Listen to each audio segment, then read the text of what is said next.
네, 오늘 말씀은 예레미야를 통해서 우리에게 주신 말씀입니다. 사명자의 길에 대해서 우리에게 말씀하고 계시죠. 여러분, 예레미야서 여러분 다 알고 계시고 또 예레미야에 대해서도 한 번쯤 아마 익히다 들어봤을 거예요. 예레미야는 그 이름의 뜻이 던진다는 뜻이에요. 그 이름이 던진다, 캐스팅하고 던지는 거. 던지면 마치 주사위를 던져가지고 몇 개가 나왔느냐 뭐 이런 뜻이, 이들을 던져가지고 같이 깨뜨리고 하는 것처럼 하나님의 심판을 상징하고 있습니다. 예레미야는 제사장의 아들이에요. 그리고 이 야자 붙은 이름은, 구약 성경의 야자 붙은 이름은 귀족 출신, 제사장 출신, 이런 아주 좋은 사람들이 바로 야자 붙은 사람들입니다.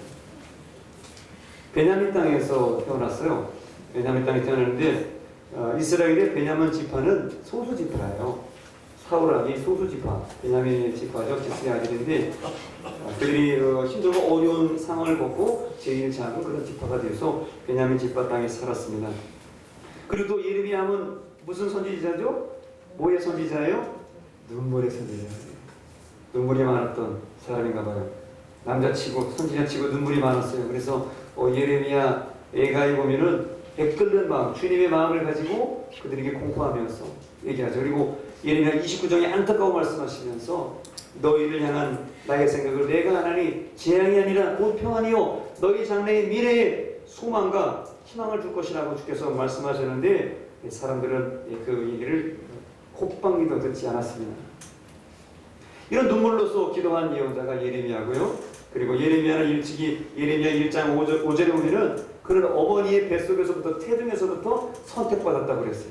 더 일찍 네가 태에서 조중되기 전에 내가 너를 알았다. 그래서 뱃속에 집어넣었고 네 어머니 뱃속에서 예언자로 선택해서 내가 너를 썼다, 이렇게 택했다고 말씀하고 있습니다. 이런 사명을 받았던 예레미야가 걸어갔던 사명자의 길이나 오늘 저와 여러분들이 이 사명자의 길을 걸어가고 있는 저희들이 어떻게 살아가야 될지를 말씀 속에서 도전받고 위로받을 수 있기를 바랍니다. 여러분, 사명자가 누구입니까? 그 사명자는 바로 주님께 부름을 받은 모든 사람들이겠죠. 앞에 서 있는 목사님, 교육을 담당하시는 전도사님, 장로님, 집사님, 권사님, 그런 사람들만 얘기하는 게 아니라 바로 주님께 부름받은 모든 사람, 직분을 받은 모든 사람들은 하나님의 사명을 받은 사명자입니다. 그래서 그 사명을 받고 또 사역을 감당하면서 봉사를 하면서 이렇게 나아가는 것이죠. 그리고 성령의 충만함을 받아서 나아가는 사람이 바로 사명자입니다. 또한 사명자가 누구입니까? 예수님을 구주로 고백하는 모든 사람들은 다 사명을 받은 것입니다. 그 위치가 틀리고 역할이 틀린 거지 우리 모두는 다 사명자예요. 이 사명을 우리 모두가 부여받았습니다. 예수 그리스도를 믿기로 작정한 사람은 하나님의 선지자요, 하나님의 사도요, 하나님의 제자요, 하나님의 사명자인 것을 부인하지 말기를 바랍니다. 인정해야 돼요. 우리 스스로 인정해야 돼요. 네, 오늘 말씀은 그렇습니다. 예레미야 20장 7절 이하에는 예레미야에 대한 심정이 말씀되고 있는데 하나님에 대한 예레미야의 고백이에요. 왜 예레미야가 이런 고백을 합니까? 남유다가 우상을 숭배하고 하나님으로부터 멀어지니까 하나님께서 예레미야를 시켜서 환상을 보여주시며 끓는 가마의 환상을 보여주시고 깨진 옹기를 보여주시고, 그래서 옹기 토기장이가 지금 그릇을 농로에 넣어서 다시 짓고 있다. 너희들 하나님께로 돌아오라. 하나님께로 돌아오라고 그래서 예레미야가 가서 얘기했건만 유다 사람들, 이스라엘 사람들은 정말 한쪽 귀로도 듣지 않았어요. 왜 이렇게 맑은 날 비가 온다고 그러느냐? 왜 이렇게 살기 좋은 날 하나님께서 심판하신다고 그러냐? 어림없는 소리 하지 말라고 그렇게 말했습니다. 그러면서 그 답답한 심령을 하나님 가서 내가 얘기해보니까 그들이 말도 듣지 않고 나를 무시하고 이거 어떻게 된 겁니까? 하나님 아버지. 그래서 그 호소의 마음을 오늘 고백하고 있는 말씀입니다. 그러면서 사명자의 길이 무엇인지를 오늘 우리에게 말씀해 주고 있습니다. 사명자의 길이라는 것은 무엇인가? 오늘 7절에 말씀하시기를 사명자는 주님의 길을 걸어가는 자는, 주님과 함께 가는 자는 때로 조롱을 받는다고 7절에 말씀합니다. 내가 조롱거리가 되니 사람마다 종일토록 나를 조롱하나이다 그랬어요. 예레미야가 왜 조롱받아야 됩니까? 바로 하나님의 진리의 말씀을 전했기 때문에, 그래서 조롱받았다는 것입니다. 하나님께서 주신 진리의 말씀이 무엇입니까? 하나님께서 말씀하시는 건 뭐예요? 유다가 죄를 지어서 이렇게 가당하는 저들이 파멸하고 멸망이 온다. 너희들이 바벨론의 포로로 잡혀간다. 그래 빨리 돌아오라. 그 말씀 가서 전한 것밖에 없어요. 맨 처음에 예레미야는 이렇게 마음 먹었을 거예요. 보통 사람이면 그런 생각했어요. 내가 하나님의 말씀을 가졌어요. 너무 좋아요, 기뻐요. 하나님의 음성을 들었어요. 아니 가서 전해줘야지. 지금 우리 사회가 지금 패망으로 달려가는데 썩어가고 있는데 내가 이런 말씀 전하면 사람들이 깨닫고 아 좋은 말씀이라고 잘했다고. 우리는 귀가 다 닫혔었는데 당신이 귀를 열어서 하나님의 말씀을 주시니까 그 말씀 정말 말씀하냐고 맞는 말씀이라고 칭찬과 박수를 받을 줄 알고 가서 전했는데 또요 유다 사람들의 반응은 어땠습니까? 싸늘했어요. 저게 뭔 말이냐? 말도 되는 시대에 안 맞는 말을 하네. 저분 제대로 배운 거야? 기도나 하고 나온 거야? 뭐 이런 식으로 말이죠. 반응이 싸늘했어요. 하나님의 그 말씀이 가시처럼 생각이 돼가지고 귀에서부터 통과가 안 돼요. 귀에서 통과 안 되니까 마음으로 안 내려가요. 마음으로 안 들어가니까 귀로 안 들어가요. 머리로 안 들어가요. 그래서 싸늘한 반응을 저들이 보이죠. 그리고 그 하나님의 말씀을 듣기 싫어합니다. 그리고 미워하고 국찬합니다. 사실 그 하나님의 진리의 말씀이 뭡니까? 진리 하는데 진리가 뭐예요? 우리가 회개하고 바른 삶으로 하나님께 돌아오는 게 진리예요.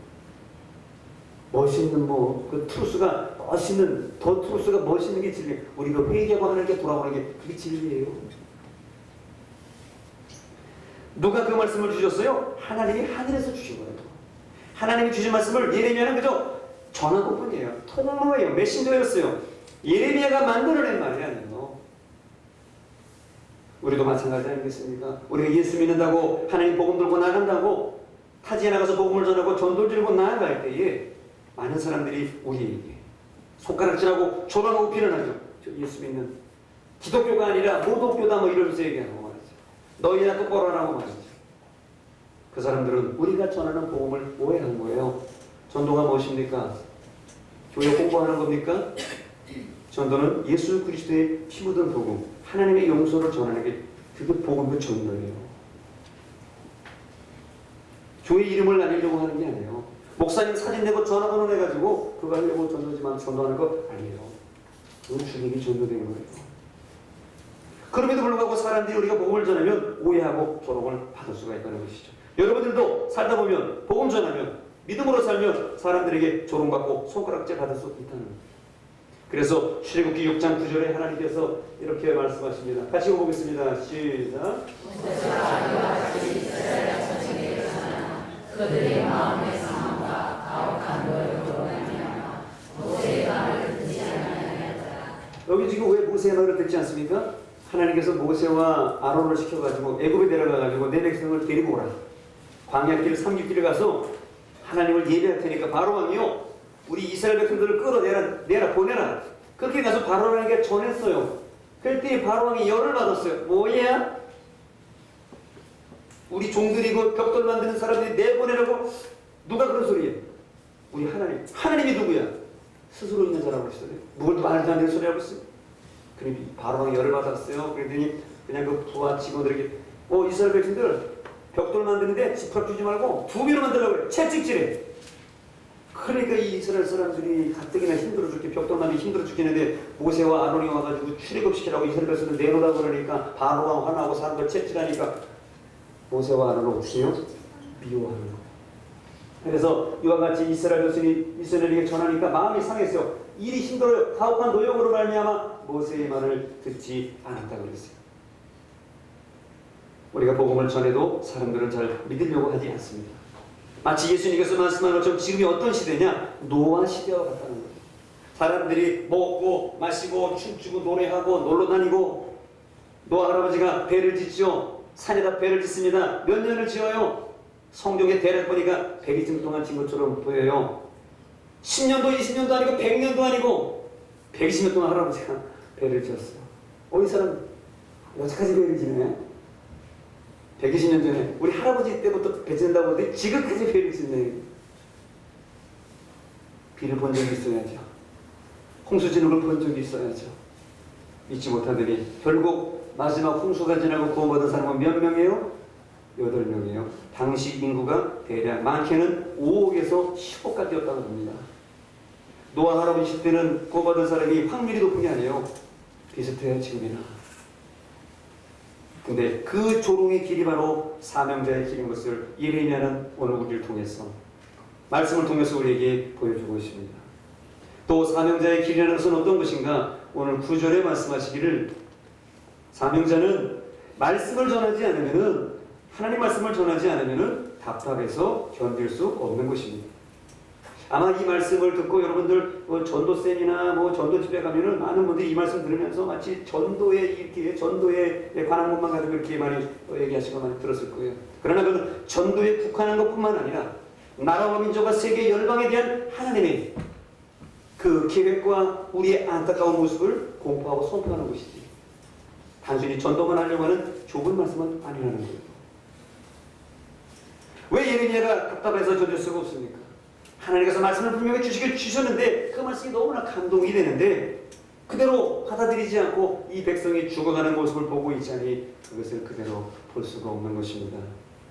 다른 사람들은 몰라요. 하나님의 말씀을 받은 사람, 은혜 받은 사람은 주님의 마음을 알아요.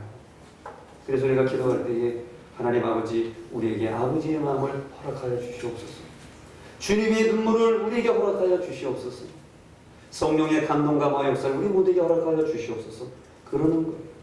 우리가 눈물을 흘리며 전도하고 선교하고 선교사를 파송하는 것을 그 파송되는 지역의 사람들이 알게 뭐예요? 저 사람은 뭐냐? 우리 잘 살고 있는데 왜 와가지고 예수를 전하냐? 이렇게 하겠죠. 그러나 우리는 주님의 마음을 알기 때문에 그들에게 가서 눈물을 흘리며 믿어달라고 떡과 복을 전해줘 눈물을 흘리면서 학교를 지어주면서 모기장을 주면서 물을 퍼주면서 그들에게 복음을 전하는 것이죠. 왜? 하나님 아버지의 마음을 알기 때문에 주님의 마음을 알기 때문에 우리는 답답해서 견딜 수가 없는 것입니다. 예레미야 17장 13절에 하나님께서 하나님의 마음, 이스라엘 백성들 유다를 향한 마음들을 이렇게 표현해놓고 있습니다. 같이 한번 읽어보겠습니다. 시작. 이스라엘 백성을 신여와여 그 주를 버리는 아무것을 당하였다. 무릇 여호와여 나는 그에게 되리니 나는 생수의 근원이신 여호와를 경외합니다. 이스라엘의 소망이 누구예요? 하나님이신데 사람들이 이 땅에서 살만하고 보이지 않는다고 주를 버리고 하나님을 버리면 수치를 당한단 말이에요. 그래서 여호와를 떠나는 자는 흙에 기록되는 게 뭐예요? 죽어서 이름 석자 남긴다는 거죠. 땅속으로 들어간다는 거예요. 왜요? 이는 생수의 근원 되신 여호와를 버림이니이다. 지금 이스라엘이 하나님의 말씀을 버리고 선지자가 전하는 그 예언의 말씀을 듣기 싫고 그 파멸, 그 멸망 듣기 싫다. 우리는 그런 건 모른다. 지금 시대가 왜 그런 시대냐? 날 밝은데 왜 비가 오냐? 왜 배를 짓느냐? 라고 말하면서 그들은 그것을 다 거절하고 있죠.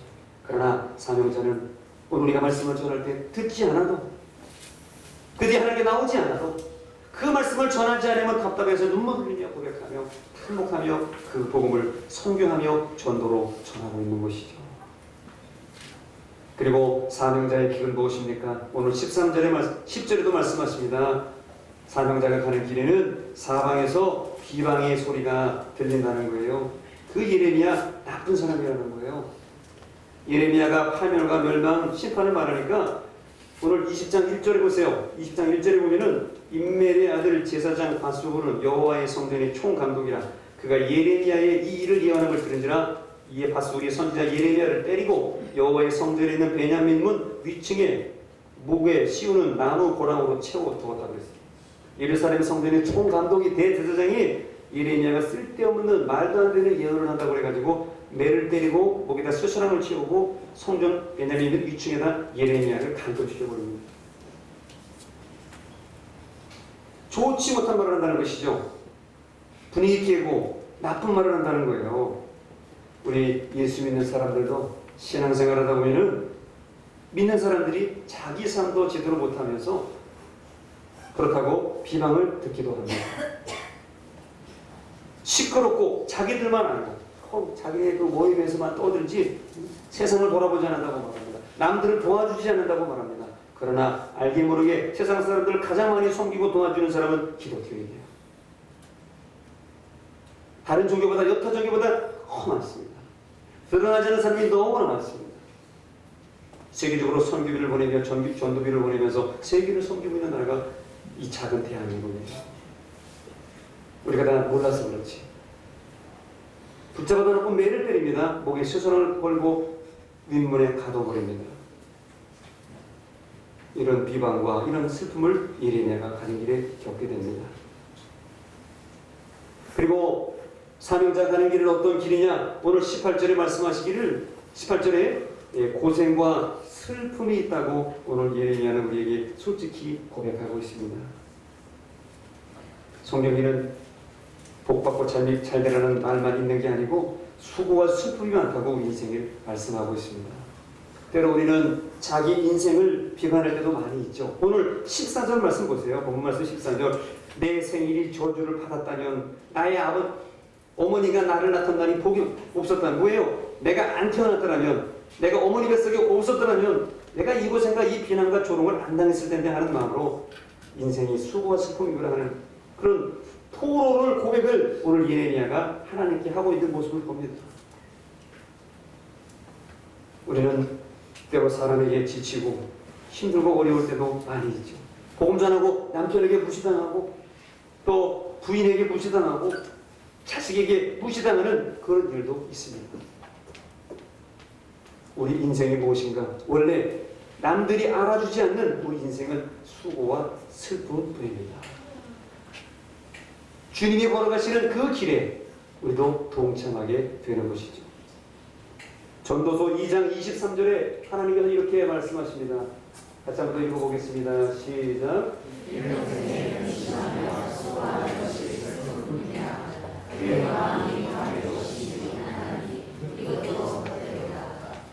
우리 인생이 뭐예요? 마음이 밤에도 쉬지 못하고 고민하지만 이것도 힘든 거예요. 누가 고민하고 염려함으로 그 길을 한전한 더할 수가 있느냐.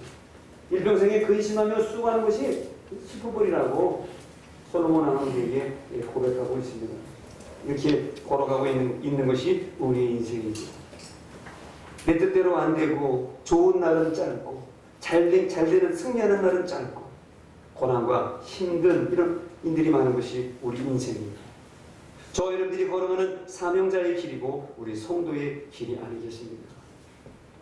로마서 8장 35절에도 환난과 고난을 당하는 슬픔 있는 저희들에게 이렇게 말씀하십니다. 누가 우리를 그리스도의 사랑에서 끊을 수 있겠느냐? 환난이나 곤고나 박해나 기근이나 적신이나 위험이나 칼이랴 하물며 죽음도 우리를 그리스도의 사랑에서 끊을 수 없느니라. 오늘 내가 고생하라고 슬픔 가운데 있지만은 그것이 사명자가 끝인 마지막은 아니라는 것입니다. 그리고 사명자가 걸어가는 마지막 길이 있습니다.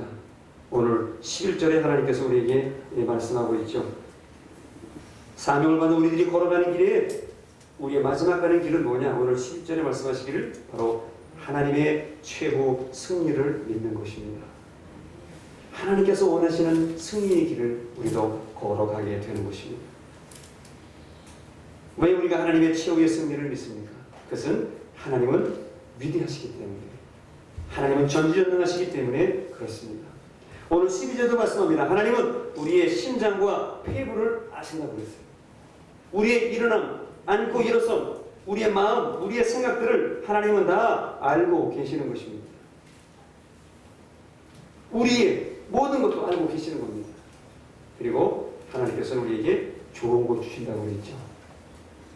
오늘 고난이고 슬픔이지만 우리의 미래에는 하나님이 소망과 기쁨을 넘치게 주실 줄로 믿습니다. 마태복음 7장 7절, 누가복음 11장 13절, 너희가 악한 자라도 자식에게 좋은 것 줄 줄 알거든 하물며 천국께서 구하는 자에게 좋은 것으로 주시지 않겠느냐? 구하는 자에게 성령을 주시지 않겠느냐? 성령님이 얼마나 귀중한 거예요. 예수님의 피값으로 그 십자가의 고통으로 우리의 거저 주신 바 된 탄식을 말할 수 없는 탄식으로 우리를 기도하시는 그 성령님을 우리에게 허락해 주셨어요. 그리고 우리가 왜 하나님의 최후 승리를 믿습니까? 오늘 13절에 말씀하시기를 우리가 반드시 하나님을 찬양하게 될 날이 올 것을 우리는 믿기 때문에 그렇습니다. 오늘 13절에 말씀하시죠. 여호와께 노래하라. 너희는 여호와를 찬양하라. 가난한 자의 생명을 행악자의 손에서 구원하셨습니다. 이스라엘이 비록 힘들고 어려워도 하나님을 찾으면 구원하시고, 우리도 부족하지만 하나님 믿으면 죄를 지어도 회개하고 나오면 하나님 용서하시고, 하나님께서 우리를 생명의 자녀로, 의의 자녀로, 의의 멸류관으로 우리에게 씌워주시는 것입니다. 그리고 우리는 왜 하나님의 최후 승리를 믿습니까? 오늘 성경 우리가 읽지는 않았습니다만 오늘 4절에 말씀하시죠. 바로 하나님께서는 우리의 미래를 주관하시고, 바로 사명자는 우리의 미래를 내다볼 수 있다는 것입니다. 여러분, 하나님의 말씀은 그대로 될 줄로 믿습니다. 네, 하나님의 말씀이기 때문에 사람이 이루는 게 아니라 하나님이 말씀하신 대로 이루시는 겁니다. 그래서 우리는 하나님을 믿기 때문에, 미래를 내다보며 나가기 때문에, 하나님께서 좋은 거 주실 줄로 믿기 때문에 오늘의 고난을 약 삼아서, 오늘의 고난을 배움 삼아서 앞으로 축복을 바라보며 나가기 때문에 오늘 우리는 우리의 현실을 두려워하지 않는 것이죠. 오늘 저와 여러분들은 사명자가 누구인지를 기억하시길 바랍니다. 목사님이시잖아요. 전도사님이시잖아요. 장로님이시잖아요. 권사님이시잖아요. 집사님이시잖아요. 그게 아니라 여기 있는 예배드리는 모두가 다 저와 여러분들이 부름받은 하나님의 사명자인 것을 꼭 기억하시기를 바랍니다. 그래서 우리의 미래를 주관하시는 하나님을 바라보면서 믿음의 길을 걸어가는 저와 여러분들 사명자들 다 되시기를 축복합니다. 네, 이런 믿음의 길, 사명자의 길을 걸어가신 분을 오늘 여러분에게 소개해 드리려고 합니다.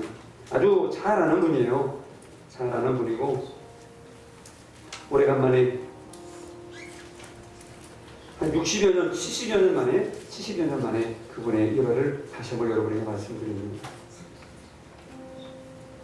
그분은 1869년에 태어났고요. 1944년 해방 1년을 앞두고 세상을 떠났습니다. 75세의 삶으로 마감했어요. 그분은 최권능 목사님입니다. 여기까지 말씀드리면 최권능 들어본 거 같다 이렇게 하는 분도 있겠지만 그분의 원래 이름은 최봉석이에요. 그분의 별명이 뭐예요? 최권능 목사님의 별명이 뭐예요? 예수, 천당, 불신, 지옥. 영어로 하면 JHDH. Jesus, Heaven, Disbelief, Hell. 영어에 우리 잘 몰라도 돼요? 한번 따라해 보겠습니다. 예수 천당, 불신 지옥. 사실 돌아보니까 이것만큼 강력한 메시지가 없어요. 성경을 요약하고 전도를 요약한 가장 선교적이고 전도적이고 도전적인 복음이 바로 예수 천당, 불신 지옥. 말이 뭐 필요해요? 와서 믿으면 되지. 믿어봐. 설명할 필요도 없어요. 예수 천당, 불신 지옥. 그분의 전기, 바이오그래피가 최근에 출간이 됐어요. 김충남 목사님하고 박종구 목사님께서 그의 최건동 목사님의 전기를 쓰셨는데, 본인이 쓴 게 아니라 남이 쓴 거예요. 남이 써준 거의 전기예요. 예수 천당, 개척 80교회의 아버지. 80교회를 개척했다는 거예요. 그리고 순교자 최건동 목사 일대기 그린북에서 출간됐어요. 그분은 목사님이 되셔가지고 신앙생활하고 목사님이 되셔서 가는 것보다 복음을 전했어요. 얼마나 믿음이 좋았는지, 하나님이 그를 쓰시려고 했는지 가는 것마다 기적이 일어나고, 뭐 잠깐 얘기하면 돼지 입이 저기 바위에 붙었대요. 돼지 입이 기도할 때 돼지 입이 바위에서 떨어졌다는 거예요. 못 믿겠죠? 그런 일이 있을 수가 있어요? 돼지 입이 어떻게 바위에 붙을 수가 있으면 이렇게? 근데 하나님이 그 목사님의 믿음을 보고 그 동네 사람들 보고 기도했더니 바위에 붙었던 돼지입이 떨어져가지고 동네 사람들이 예수 믿었다는 거예요. 참 아프리카 토인 같은 얘기죠. 그거 우리 100여 년 전에 그랬다는 거예요. 120년 전에. 먼 얘기도 아니에요. 일제조선시대 말기에 그랬다는 겁니다. 이렇게 이제 기적이 많이 나니까, 뭐 기적을 말로 할 수 없는데 그런 기적이 많이 나니까, 권능을 행하니까 권능이 많다고 그래서 최권능 목사라는 별명을 목사님에게 지어줬다는 거예요. 근데 어쨌든 그 뭐 이름보다도 그분이 다니시면 예수 천당 보시죠. 그 말소리가 평양에 그 새벽 그 장애도 사람들이 지나갈 때마다 어디서든지 예수 천당 불신 지옥이 하는 사람들을 깜짝 놀라게 했다는 것이죠. 후에 그가 집사가 되고 신앙이 좋아져서 매서인이 되고 전도인이 되고 그렇게 은혜 받아서 평양신학교에 들어가게 되었어요. 근데 평양신학교에 들어가는데 최건동 목사님, 최봉성 목사님은 머리가 나빠는지 공부는 잘 못했대요. 그래서 억지로 졸업을 했어요. 근데 전도는 잘했어요. 그래서 자기를 고백할 때 자기는 목회하는 목사가 아니라 전도하는 목사라고 불렀다는 거예요. 목사의 두 종류가 있다는 거예요. 그때 당시에 교회를 목회하는 목회 목사가 있고 전도하러 다니는 전도 목사가 있다는 거예요. 그래서 나는 전도 목사니까 그렇게 안 하고 그렇게 그냥 부르며 다녔다는 것이죠. 그렇게 이제 목사가 되고 전도를 열심히 하셨는데 목사 안수를 받고 은혜 가운데 만주에 가가지고 복음을 전했습니다. 만주에 가서 복음을 전했는데 거기에서 50개의 교회를 개설했다는 거예요. 그런데 그분에게도 좋은 일만 있었던 건 아니에요. 지금 듣기에는 굉장히 힘든 일도 겪었어요. 뭐냐면 만주에 가서 복음을 전하니까 이 가족들이 그 추운 만주 지방까지 따라가지 못하고 그 목사님의 열정을 다 따라가지 못하니까 목사님께서 이혼을 하게 됩니다. 요즘으로는 이해할 수 없죠. 가족이 감당을 못해가지고 결국 이혼을 하시게 됐어요. 그렇지만 다시 평양에 돌아와서 열심히 복음을 전했습니다. 어쨌든 예수 전당 불신족을 전했어요. 당시에 2조 말기부터 일제시대 때 너무나 나라와 교회는 혼란스러웠습니다. 일제 때문에 신사참배 때문에 교회는 신사참배를 결의하고 또 더더욱 일본 교회도 그때 당시에 신사참배를 결의했다고 그러더라고요. 근데 최 목사님은 신사참배를 반대합니다. 그뿐만 아니라 평양신학교 교장 사무엘 마펠 목사님의 기념관을 만들고 동상을 만드는 거기도 최 목사님은 반대합니다. 그래서 신사참배에 반대한다는 이유 때문에 그는 고문과 옥살이를 아주 심하게 합니다. 여러분 잘 아시는 대로 일본 순사가 왔을 때 그에게 복음을 전해가지고 그 순사가 떨어져서 잡혀가서 이런 일화도 있습니다. 그건 잘 알고 있죠. 정사소에 가가지고 매를 맞으면서 피를 흘리면서도 입에서 피가 나더라도 그렇게 예수 전한 불신족을 전했다는 것이죠. 근데 이 최봉성 목사님의 죄목이 있어요. 죄목. 이렇게 기록되어 있습니다. 최봉성은 일본 천황을 무시하고 하나님을 높였다. 일제 반대했다는 거죠. 두 번째, 선교사인 미국인과 연락해서 비밀 공작을 했다는 거예요. 비밀 공작에서 비밀 공작을 예수 전했는데. 세 번째로 교인들을 선동하여 민심을 소란케 하고 항일 사상을 선전했다는 거예요. 그런데 또 없는데 막 예수밖에 전한 게 없는데 항일 사상을 선전했다는 거예요. 마지막으로 네 번째는 교회의 선배로서 후배들에게 신사참배를 못하게 하고 신사참배를 하는 사람들을 괴롭혔다는 거예요. 말도 안 되는 제목을 들어가지고 재판을 받습니다. 그의 형량은 무기징역입니다. 무기징역. 근데 평양 감옥에 들어가 보니까 이미 기독교인들이 많이 왔더라고요. 거기 장로님들도 있고 안희숙 여사도 있고 박관준 장로님도 계시고 이 목사님도 이제 들어가니까 1941년도에 감옥에 들어가니까 목사님의 나이가 그 당시에 72세였더라고요. 원래 옛날에는 70세 넘은 사람은 처벌 안 했다고 그러더라고요. 그거 들어봤어요? 옛날에 나이 드신 70세 이상 되신 분은 형이 있고 뭐 얘도 형기를 마치고 다 풀어줬다고 합니다. 네, 장악한 일일제는 70살이 넘어서 들어가신 이 72세의 최봉성 목사님을 거기서 고문하고 그렇게 아주 치욕적으로 때리고 그랬죠. 그는 그 감옥에서도 전도합니다. 이렇게 전도합니다. 예수 전당 불신족만 전한 게 아니에요. 그분이 전한 이 은혜스러운 진리의 전도의 말씀을 한번 들어보시길 바랍니다. 여복의 젊은이, 우리 옛말에도 어른 말을 들으면 자다가도 떡이 생긴다는 말이 있지 않은가? 이 세상에서 제일 큰 어른은 예수님이라네. 여기 성경에는 예수님의 말씀으로 가득하니까 한번 자네가 읽어보지 않겠나. 그리고 죄가 있으면 회개하고 예수 믿으시오.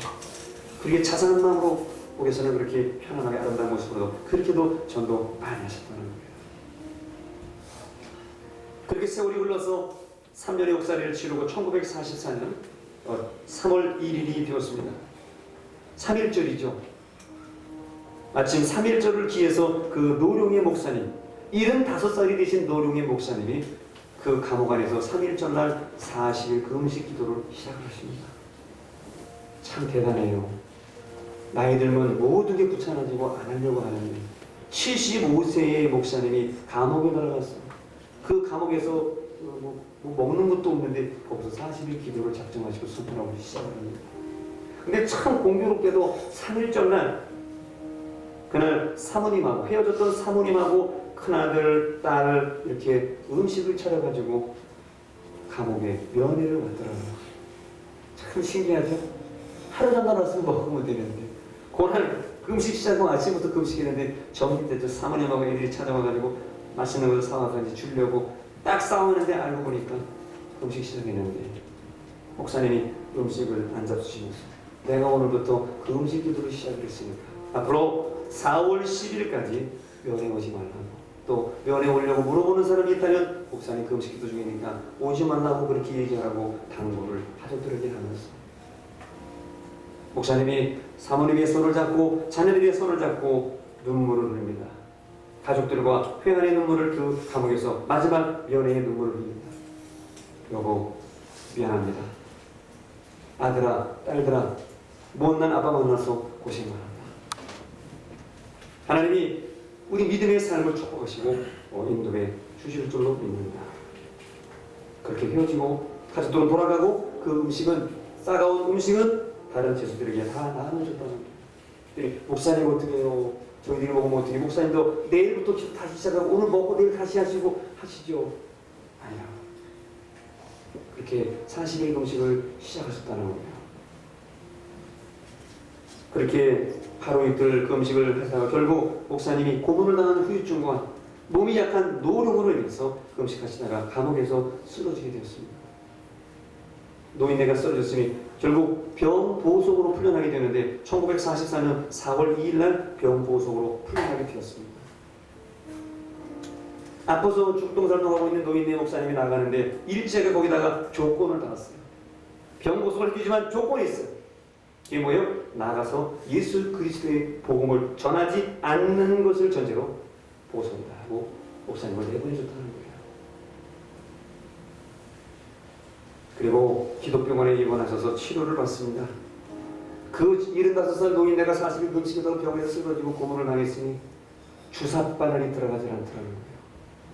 얼마나 혈관이 날설고 다 적어졌으면 도태됐으면 그 링거 주사에 바늘이 들어가지 않더라는 것이죠. 혈관이 다 헤어지고. 그렇지만 그곳에서도 기독병원에서도 목사님은 마지막까지 복음을 전합니다. 저희들이 사랑하는 우리 모든 자녀들이요, 예수 천당 불신지옥입니다.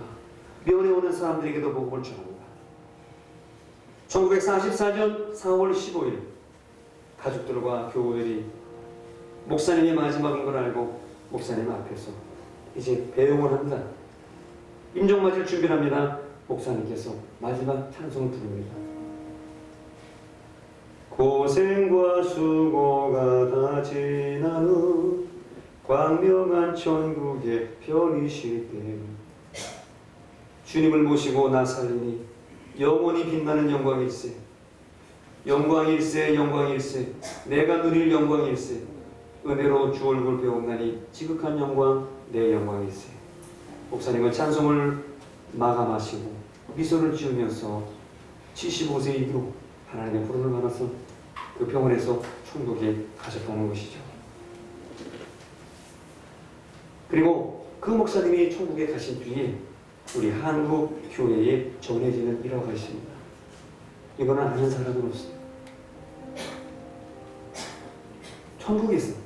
천국에서 한국에서 예수 믿는 사람 중에서 가장 크게 자랑거리가 되고 기쁨을 받는 사람이 누구냐? 예수님 옆에 서서 가장 칭찬받는 사람이 누구냐? 라고 했더니 전해지는 얘기에 의하면 끝까지 예수를 증거하고 복음을 증거했던 최범동 목사, 최봉송 목사가 한국인 중에서 가장 빛나는 사람일 것이라고 많은 사람들이 그렇게 입에 입으로 전하고 있습니다. 왜? 예수를 가장 많이 증거했던 전도의 목사이기 때문에. 선교의 목사이기 때문에 주님이 가장 사랑스럽게 여기는 그런 훌륭한 천국의 백성으로 여기신다는 그런 뒷얘기가 있습니다. 어찌됐든 오늘 저와 여러분들은 누구입니까? 우리가 어떠한 인생을 살고 싶고 어떠한 남은 생을 살고 싶습니까? 우리는 너무 세상에 얽매여 있는 것은 아닙니까? 아직도 돈, 성공, 명예, 박수, 명예 모르고 또 우리가 신앙생활을 하고 복음 전하고 가족들과 우리 모든 이웃들 때문에 복음생활 때문에 신앙생활 때문에 때로는 오해받고 때로 조롱받고 있는 것은 아닙니까? 오해받고 조롱받고 있다면 여러분 그것을 감사하시고 또 그것을 기뻐하시면서 그것이 사명자의 길이었음을 반드시 지어갈 수 있기를 바랍니다. 누가 알아주지 않아도 누가 손가락질해도 하나님만 알아주시는 그 말씀만 전한다면 우리는 하늘에서 그 상이 클 줄로 믿습니다. 기뻐하고 즐거워하라. 전에 너희를 보냈던 선지자들을 이같이 핍박하였느니라. 핍박을 당하고 환난 당하면 기뻐하라고 했어요. 마태복음 5장 10절에. 여러분 믿음의 성도가 다 될 수 있기를 바랍니다. 주님은 우리가 믿은 대로 행한 대로 갚아 주신다 그랬습니다. 또 행한 대로 믿는 대로 상급과 면류관을 주실 것입니다. 그리고 오늘의 고난을 원망하지 말고 오늘의 사람들을 원망하지 말고 하나님은 더 좋은 길을 예비하시고 축복의 길을 예비하셨음을 저와 여러분들이 믿을 수 있기를 바랍니다. 히브리서 12장 11절에 하나님은 고난당하고 힘들어하고 있는 눈물 흘리는 저희들에게 히브리서 12장 11절에 이렇게 말씀합니다. 같이 한번 읽어보겠습니다. 시작.